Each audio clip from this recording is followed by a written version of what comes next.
President of the Republic of Azerbaijan Ilham Aliyev has visited the construction site of the Ecological Park Complex in the city of Ganja. Head of Ganja City Executive Authority Niyazi Bayramov briefed the head of state about the progress of the ongoing work. Construction of the Ecological Park Complex, the first of its kind in the western region, along with landscaping work around it, commenced in December 2021.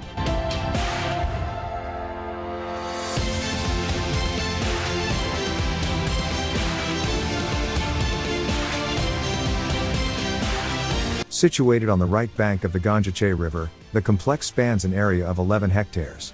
The complex, distinguished for its uniqueness, is designed to provide all necessary amenities for individuals to spend their leisure time comfortably.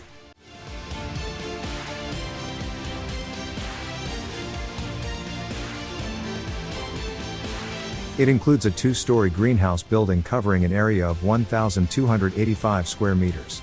Within the Ecological Park Complex, plans are underway to establish entertainment centers, sports facilities, and catering establishments. The final completion works are currently underway in the complex.